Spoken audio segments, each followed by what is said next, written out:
하나님의 말씀 요한복음 21장 15절에서 25절의 말씀입니다. 요한복음 21장 15절에서 끝까지 그렇게 보도록 하겠습니다. 저와 여러분이 다 같이 한 목소리로 합독하겠습니다. 그들이 조반 먹은 후에 예수께서 시몬 베드로에게 이르시되 요한의 아들 시몬아 네가 이 사람들보다 나를 더 사랑하느냐 하시니 이르되 주님 그러하나이다. 내가 주님을 사랑하는 줄 주님께서 아시나이다. 이르시되 내 어린 양을 먹이라 하시고 또 두 번째 이르시되 요한의 아들 시몬아 네가 나를 사랑하느냐 하시니 이르되 주님 그러하나이다. 내가 주님을 사랑하는 줄 주님께서 아시나이다. 이르시되 내 양을 치라 하시고 세 번째 이르시되 요한의 아들 시몬아 네가 나를 사랑하느냐 하시니 주께서 세 번째 네가 나를 사랑하느냐 하시므로 베드로가 근심하여 이르되 주님 모든 것을 아시오매 내가 주님을 사랑하는 줄을 주님께서 아시나이다. 예수께서 이르시되 내 양을 먹이라. 내가 진실로 진실로 네게 이르노니 네가 젊어서는 스스로 띠띠고 원하는 것으로 다녔거니와 늙어서는 내 팔을 벌리리니 남이 내게 띠띠우고 원하지 아니하는 곳으로 데려가리라. 이에 말씀을 하시면 베드로가 어떠한 죽음으로 하나님께 영광을 돌릴 것을 가리키심이로라. 이에 말씀을 하시고 베드로에게 이르시되 나를 따르라 하시니 베드로가 돌이켜 예수께서 사랑하시는 그 제자가 따르는 것을 보니 그는 만찬석에서 예수의 품에 의지하여 주님을 파는 자가 누구오니까 묻던 자더라. 이에 베드로가 그를 보고 예수께 여짜오되 주님 이 사람은 어떻게 되겠사옵나이까? 예수께서 이르시되 내가 올 때까지 그를 머물게 하고자 할지라도 내게 무슨 상관이냐? 너는 나를 따르라 하시더라. 이에 말씀이 형제들에게 나가서 그 제자는 죽지 아니하겠다 하였으나 예수의 말씀은 그가 죽지 않겠다 하신 것이 아니라 내가 올 때까지 그를 머무게 하고자 할지라도 내게 무슨 상관이냐 하신 것이라. 이 일들을 증언하고 이 일들을 기록한 제자가 이 사람이라. 우리는 그의 증언이 참된 줄 아노라. 예수께서 행하신 일이 이 외에도 많으니 만일 낱낱이 기록된다면 이 세상이라도 이 기록된 책을 두기에 부족할 줄 아노라. 아멘. 오늘부로 요한복음은 이제 큐티가 마무리하게 되는데요.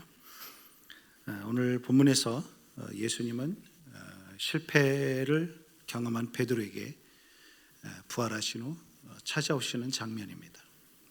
그래서 베드로에게 아주 중요한 말씀을 하시죠. 예수님의 이 말씀을 받은 베드로는 과거에 예수님을 배신했던 그의 아픔을 씻어내고 다시금 사명을 회복하는 그런 놀라운 계기가 되었죠. 일종의 다시금 베드로를 세우시는 그 일종의 베드로가 구술 시험에서 통과했다. 그렇게 보면 되겠죠. 자, 첫 번째 여기 베드로를 회복시키시는 첫 번째 말씀은 내가 이 사람들보다 나를 더 사랑하느냐라는 말씀입니다. 15절이죠. 네가 이 사람들보다 나를 더 사랑하느냐. 이 질문은 두 가지 측면이 있을 수 있어요. 이 질문에서 베드로가 생계를 유지하던 배와 금을 어떤 세상적 어떤 성취일 수도 있고요. 또 하나는 베드로 주변에 있는 같은 동료, 제자들일 수도 있습니다. 그 어떤 안락함이나 어떤 인간적인 계산, 어떤 관계보다 주님을 앞세우느냐. 그러니까 베드로야 네가 여기 있는 동료들보다 나를 더 사랑하냐? 아니면 내가 지금 배와 그물질하는 이것들보다 내 생업을 위한 이것들보다 나를 더 사랑하냐? 어떤 그 두 가지로 볼 수가 있습니다. 과거의 베드로는 모두가 주님을 버릴지라도 저는 절대로 주님을 버리지 않겠습니다. 모두가 주를 버릴지라도 저는 절대로 주님을 버리지 않겠습니다. 거기에는 타인보다 어떤 우월감에 쪄져 있었던 자신의 그 모습을 연역히 드러내고 있죠. 나는 여기는 모두가 다 주를 버릴지라도 나는 주를 버리지 않겠나이다. 아니, 본인 스스로만 주님, 왜 다른 동료 제자들이 버릴지라도 자기는 버리지 않겠나? 왜 그렇게 물어갈 필요는 없지 않습니까? 주님, 저는 주님을 끝까지 따르겠습니다. 그렇게도 될 텐데, 주님, 여기는 모두가 다 주를 버릴지라도 저는 절대로 주를 버리지 않겠습니다. 괜히 다른 제자들과 비교하면서 자신의 어떤 우월함을 과시했죠. 하지만 결론은 어땠습니까? 3번씩이나 주님을 부인하고 나중엔 저주하면서까지 그렇게 처절한 실패를, 뼈아픈 실패를 그가 경험했죠. 그러면서 자신의 열심이나 자신의 의지가 얼마나 연약한지 그것을 깨닫죠. 그러면서 어떤 신앙의 모든 노력한 성취한 것이 아니라 철저하게 포도나무이신 주님께 붙어 있는 것이 진정한 신앙이 있음을, 진정한 믿음인 것을 그가 그것을 깨닫게 되죠. 그래서 베드로는 이제 내가 주님을 사랑하는 줄 주께서 아십니다. 그전 같았으면 이 모두가 이런 모든 것들보다 내가 주님을 사랑합니다, 그렇게 자신만만하게 했을 텐데 이제는 자기의 연약함을 알고 부족함을 알고 주님, 제가 주님을 사랑하는 것 주님이 아시지 않습니까? 주님이 아시지 않습니까? 훨씬 더 성숙해지고 겸손해진 그의 모습을 보게 됩니다. 자, 두 번째는 내가 나를 사랑하느냐입니다. 내가 나를 사랑하느냐, 16절이죠. 예수님은 동일한 질문을 이 질문 3번이나 반복하셨어요. 내가 나를 사랑하느냐, 내가 나를 사랑하느냐, 내가 나를 사랑하느냐. 이 3번 질문, 아마 베드로의 속에 있는 어떤 깊은 상처를 터치하시면서 그를 어루만지시고 회복시키기 위한 예수님의 놀라운 어떤 배려와 섭리와 전략이라고 볼 수 있습니다. 베드로가 숯불에서 3번을 숯불 앞에서 3번씩이나 주님을 부인했는데 지금 여기서는 또 조반을 차리시기 위한 숯불을 펴놓고 다시 그 앞에서 베드로를 회복시키죠. 어쩌면 베드로는 내가 주님을 부인했다고 한 것, 그것도 내가 3번씩이나, 아마 저 같으면 그렇게 미쳤어, 내가 뭔 정신으로 그런 말을 했지, 막 이랬을 것 같은데, 그러니까 베드로에겐 3이라는 그런 숫자가 그의 심령을 계속 꿰뚫고 있었을지 모르겠어요. 그래서 예수님께서는 그것을 말끔히 씻어주시는, 그를 회복시키시는, 그리고 결국은 어떻게 합니까? 내 양을 먹이라, 내 양을 돌보라, 치라, 그렇게 말씀해 주죠. 그러니까 예수님께서 회복시키고 그를 다시 쓰시는 모든 것들은 뭐냐면 결국은 우리가 주님을 사랑할 때인 거죠. 그러니까 신앙생활에 제일 중요한 게 뭡니까? 뭐 기도도 중요하고 예배 드리고 헌금하고 봉사하고 뭐 다 중요한데, 그런 모든 행위의 모든 봉사와 모든 것에 가장 중요한 그 중심, 그 기초가 뭐냐? 주님을 사랑하면서 출발한다는 겁니다.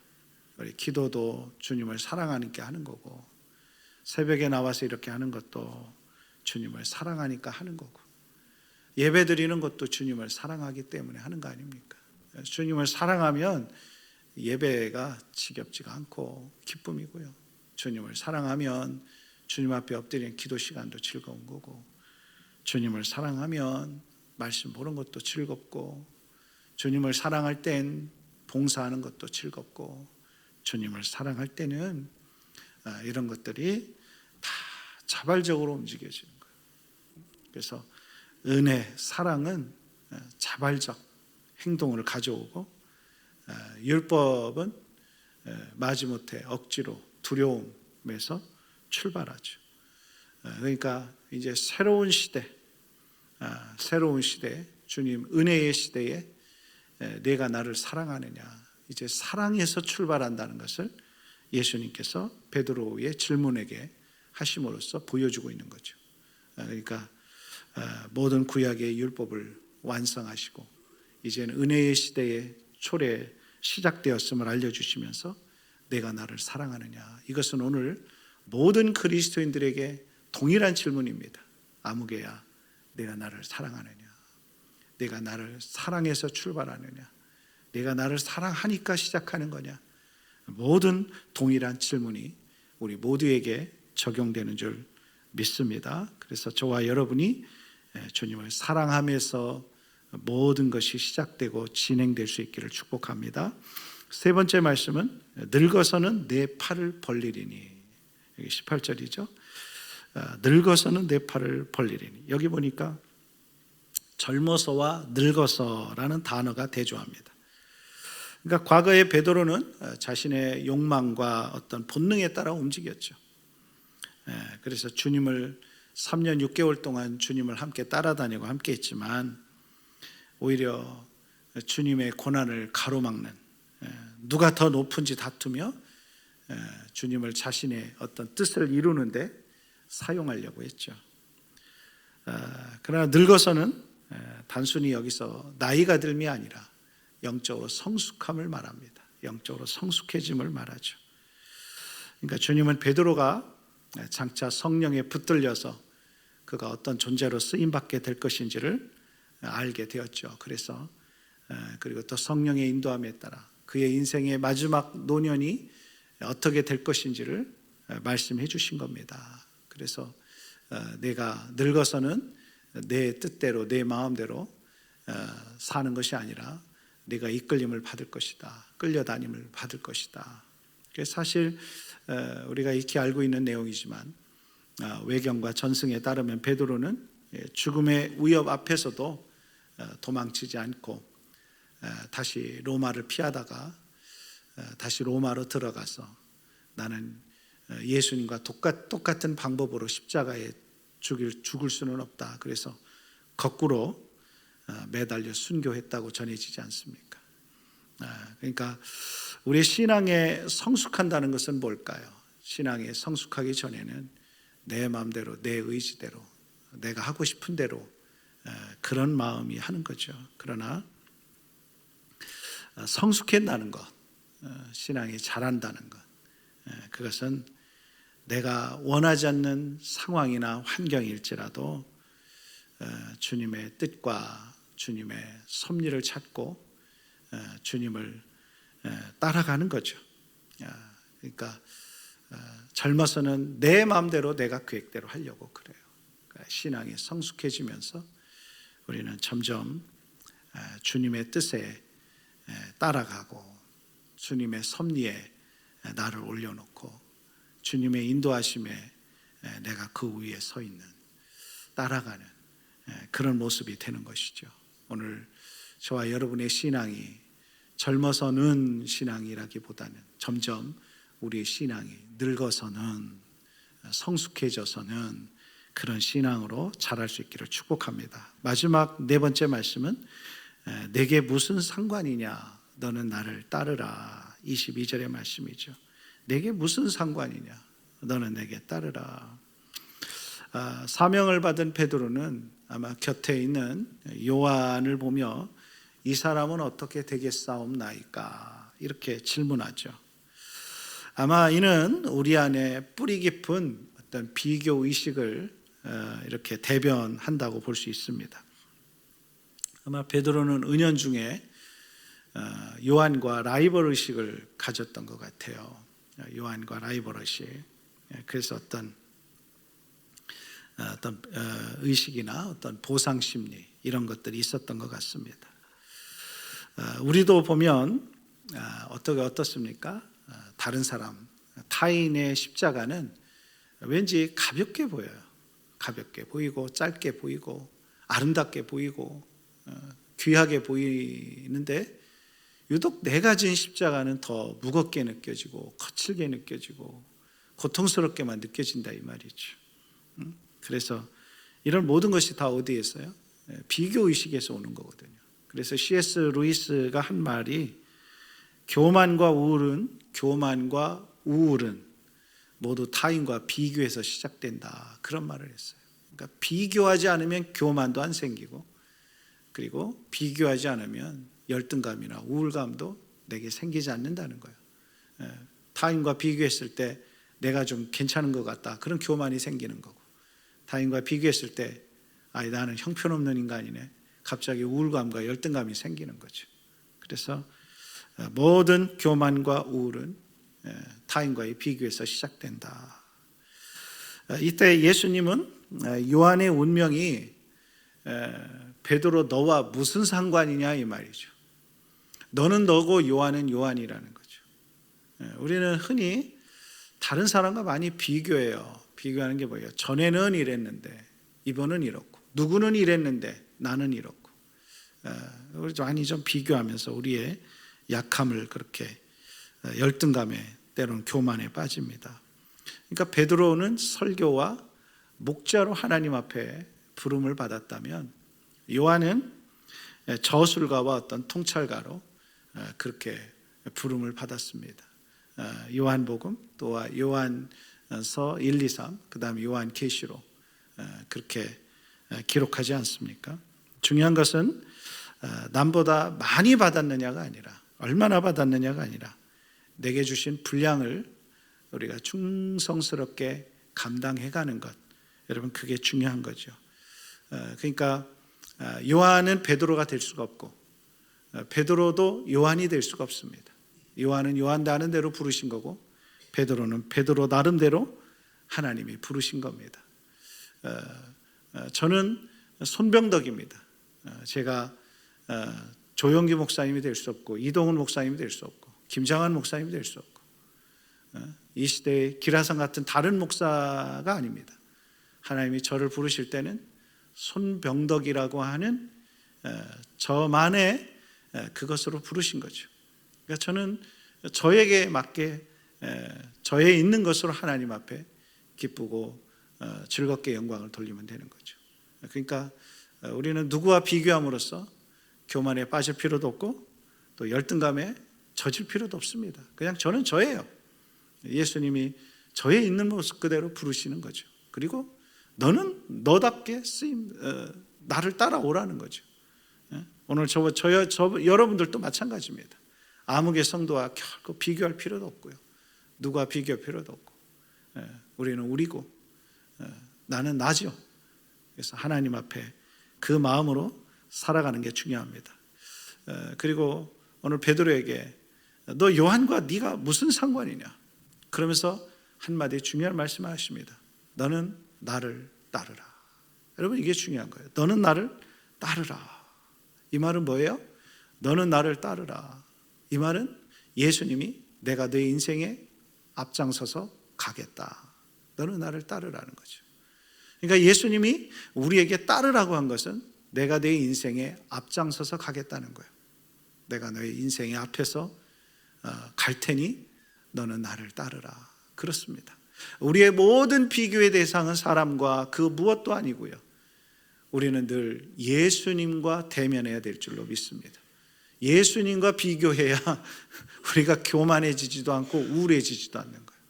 예수님과 비교하면은요, 우리는 용기가 생깁니다.